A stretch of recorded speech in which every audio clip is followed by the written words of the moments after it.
Welcome to Hard Talk. I'm Stephen Sacker. How grave is the risk of Pakistan spiralling into political and security chaos? Terror attacks continue to impose a heavy toll, whilst the nation braces for a potentially destabilizing election season. And at the heart of the political turbulence, my guest today, former Prime Minister Imran Khan, currently facing close to 200 charges which threaten his PTI party's ability to mount an electoral challenge. Has Pakistan's populist political star been outmaneuvered by the generals who once backed him?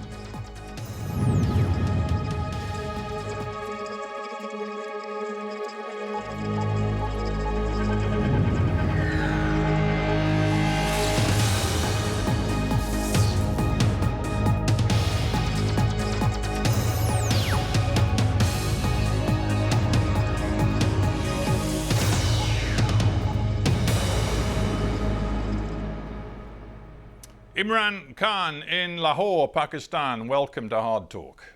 From the outside, Mr. Khan, it looks as though a legal noose is tightening around your neck. Does it feel that way to you? Yes, Stephen, it's been like that for a while, ever since I was out of power 14 months, 15 months ago. What was hoped by the establishment which removed me, what they hoped was that the party would just fizzle away. And normally it happens when you're out of power for quite a while. But instead what happened, the most unusual thing in this country, that the party's popularity kept growing. And then in the by-elections that took place, out of 37 by-elections, my party swept 30 of them. And this is despite the establishment backing the government parties. So since then, the attempts are being made to knock me out of the game. I had 2 assassination attempts on me. And apart from that, now I have close to my double century, almost 200 cases.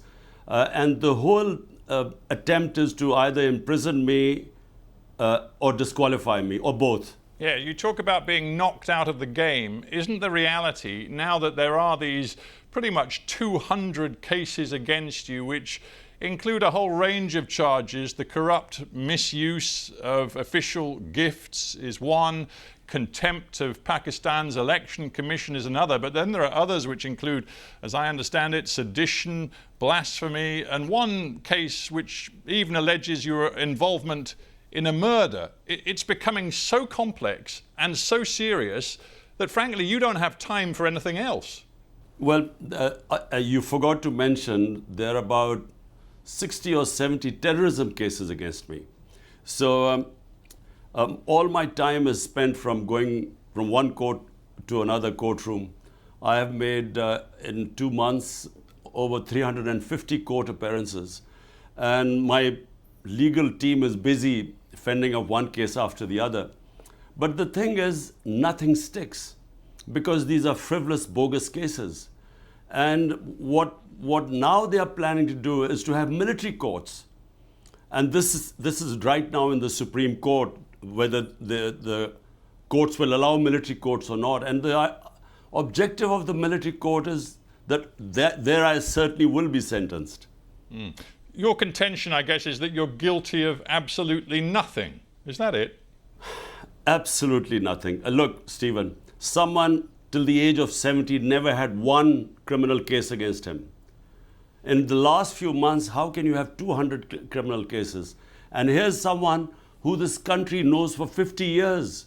You know, I'm not someone who this country doesn't know, not just as a cricketer, as someone who has done the biggest charitable projects in our history, who people give more money than anyone in our history, so who trust them, who trust with their money.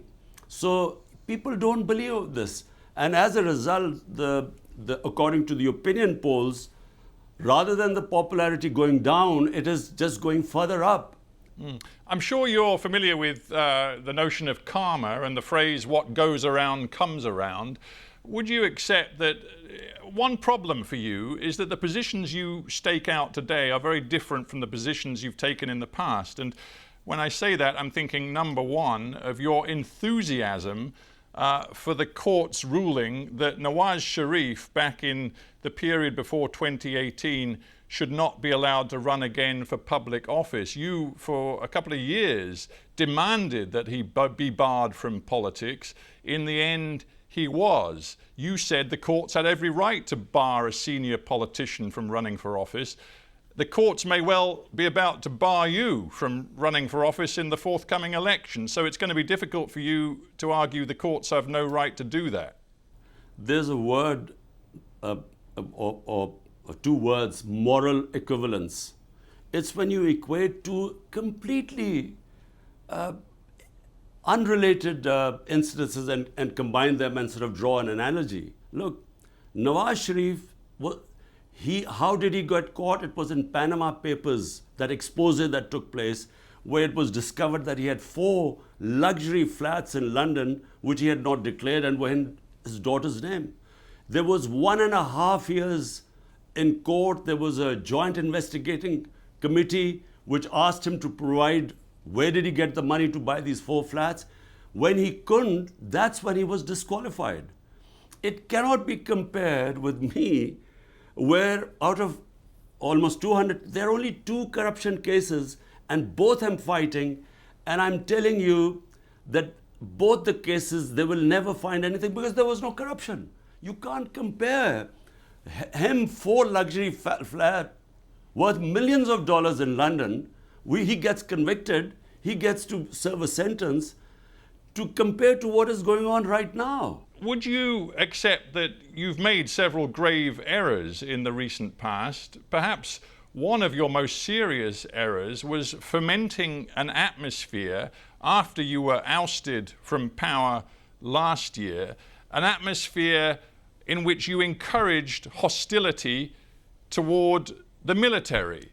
And when you were arrested in May of this year, your supporters immediately took to the streets in violent protest, which included violence directed against military targets, including the house of one senior general. They were your people responding to your rhetoric. Well, Stephen, let me just answer this one by one. Number one, in my 27 years in politics, never have I told anyone ever to be violent. All our protests have been within the Constitution, peaceful protest, which is allowed when we feel any injustice, it is a right to have a protest. And that's what we've done. We did the longest ever protest of 126 days, and not one act of violence ever took place. There were peaceful protests. We used to protest and go back. So first, let me make it clear, and this is what the courts have discovered. When they tried to accuse us, when the government accused us of attacking army buildings, the courts, two judgments now have cleared us that none of us were involved in any of violence. We believe that there should be independent investigation into the just four places where the violence took place. But hang on, did you not think for a moment, knowing Pakistan as you do, the polarized feelings amongst your people, did you not think for a moment it was irresponsible of you in the months running up to May 9th of this year to be accusing the military of essentially running a puppet government, of launching a coup d'etat, of taking over Pakistan and completely undermining its democracy? Did you not for a moment think that that might lead to trouble? So, Stephen, what you're saying is that I should not tell what was the truth? Everyone in Pakistan knows what happened. The defense minister, the current sitting defense minister, who's now, who was in the opposition, he has given a public statement that way back in 2020, we were 6 months down the line in our government. He said that the army chief told him categorically that he wanted to get rid of my government.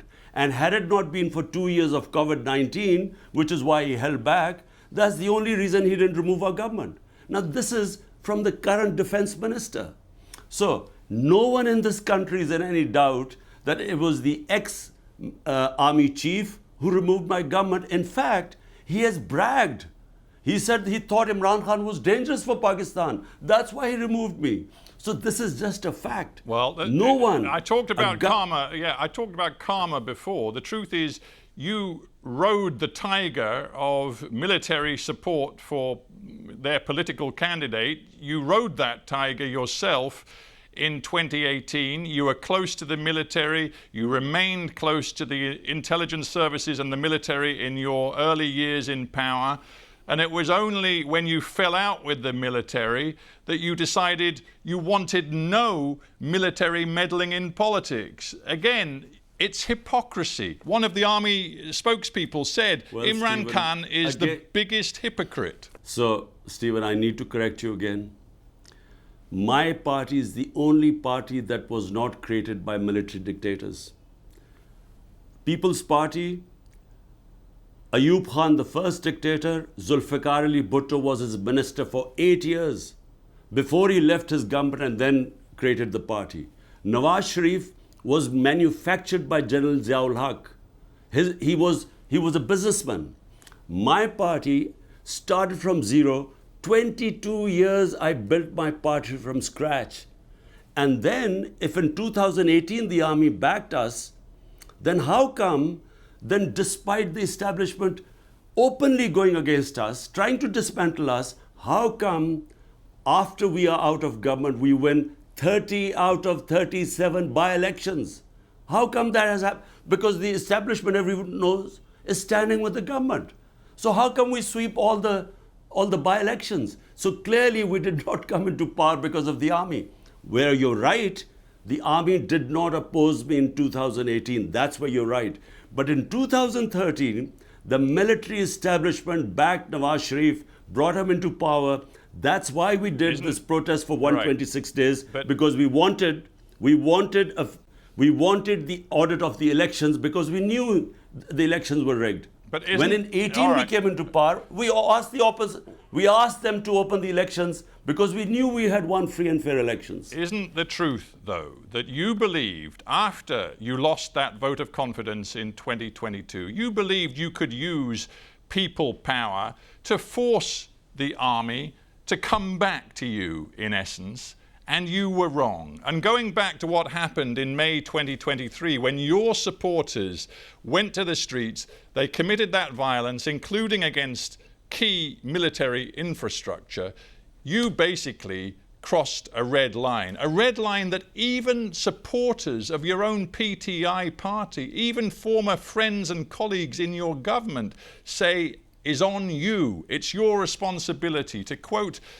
your former defense minister, Pervez Katak, he says, all of the political representatives of my new party hold Imran Khan responsible for the tragedy of May 9th. He said Imran Khan's anti-state agenda has been rejected by the masses and his own party's former leadership. Now, Stephen, let me answer this question because it's very important. What happened on the 9th of May? On the 9th of May, I'm sitting in the precincts of the Islamabad High Court. I'm on bail of these many cases, so there was no case on me. I get attacked by the commandos, not by police, by commandos. There are visuals which have gone all over the world. I was attacked. My guards were beaten up, and I was abducted from there, confirmed by the Supreme Court, unlawful and unconstitutional. So what did you think the supporters would do? When they saw the army, the commandos picking me up from there, was there not going to be a protest? But remember, when I was shot, and 12 of my other people were wounded, 1 dead, despite that there was no burning, there was no arson. There were peaceful protests, but there were protests without any arson. So how come, this is the big question, when they see me being dragged like the head of the biggest party, abducted, there was going to be a reaction. Now, point is, were we involved in the arson? Arson only took place in 4 buildings. Okay. They put 10,000 of our workers in jail. Now, Stephen, you've got to listen to this. This is very important. This was all pre-planned. The way the police could have picked me up. Why did they need commandos to pick me up and beat everyone up? Because they wanted a reaction. And but the reaction was peaceful, as it's always been. I want to stop you, Imran Khan, because you have made it clear you accept no responsibility for the violence around May 9th. I understand that, but my point really was to focus on the fact that since May 9th, the extreme pressure put on your PTI party, some of its members from the most senior to the most junior, has led to the implosion of your party. Some of your most senior former lieutenants like Fawad Chowdhury, Pervez Khattak, whom I've mentioned, Jahangir Tareen, they've all left. Some of them have set up new political parties. Your party, as it was, frankly, no longer exists. If my party doesn't exist, why don't they announce elections? Why did they run away from the elections stipulated by the Constitution, announced by the Supreme Court on the 9th of May in 60% of Pakistan versus Punjab? They ran away from the elections. Now they're trying to run away from the elections in October. So if my party is finished, they shouldn't be worried. The problem is the party is intact. They have tried everything. They have put 10,000 of people in jail, including women, never done before, peaceful protesters. And worse, they have put people through torture. We've faced custodial torture. It's never happened in the history of this country. And under pressure, some people have left, but the vast majority of people are in hiding today in Pakistan. All my senior leadership, which is not arrested, few of them have defected. The rest are in hiding. My workers are in hiding. I'm the only one with 1 or 2 other guys who are not in hiding, but we are more or less house arrested. But that's the point. So, that's the point. I mean, Hang on. We don't have much time. Let's go on. keep some brief questions and answers. Fawad Chowdhury, who we've had on this show, who was very loyal to you, but now has quit politics, saying he can't work with you anymore. He said the other day, you, Imran Khan, have to find a way to build bridges to the mainstream politicians. And he even mentioned Nawaz Sharif. He said the country is on the brink of a terrible crisis. And it's incumbent upon you to put your own interests aside and reach out to Nawaz Sharif and others. Are you prepared to do that? The fact that the country is on the brink of a major disaster is true. We really are heading what I feel are the dark ages, because we basically have an undeclared martial law in Pakistan. I mean, the country evolved towards a democratic process over last 20 years, and suddenly there's no media which is free, and the judiciary, they're trying to control that. So we are heading in the dark ages. But what is the answer? Is the answer to shake hands with people who've been robbing this country for 30 years? I came into politics because the 2 families had destroyed our country economically. I came in because I wanted to bring the powerful under the rule of law, which is why my party was called Movement for Justice, Rule of Law. And now, am I supposed to join the same people who are responsible for destroying the rule of law in this country, who are above law, so that I again, what for? To come into power? I'd rather not come into power.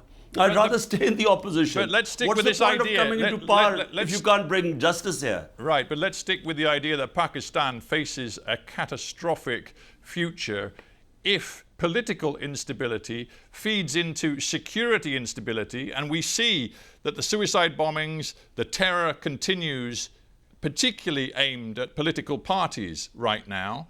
And also we see a potential economic catastrophe with an IMF bailout which just stopped the country defaulting, but which nonetheless leaves Pakistan in a parlous position. Your country can't afford the political chaos that will come if you try to run in the forthcoming election. It just can't afford it. Stephen, look, the only solution to Pakistan, and any sensible person in this country will confirm this, the only solution, there is no other solution, free and fair elections. That's the only way we will get out of this mess. What is happening is that in order to keep me out, they are dismantling our democracy. And what you're seeing in the rise in terrorism, the whole province of KP, Pakhtunkhwa, which is on the border of Afghanistan, why was there no terrorism when we were in power for 3.5 years? Why is it suddenly the terrorism is going up? Because they are no longer represented.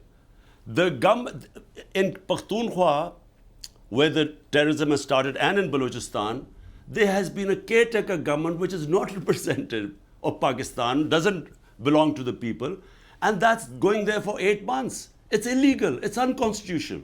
So the answer is free and fair elections. Let the people select their own representatives and then let them sort out the problems of Pakistan. We as a representative government had brought down terrorism in Pakistan. You right now are sitting in Lahore. Every time you try to leave your home, you have to negotiate all of the armed guards and the security that surrounds you.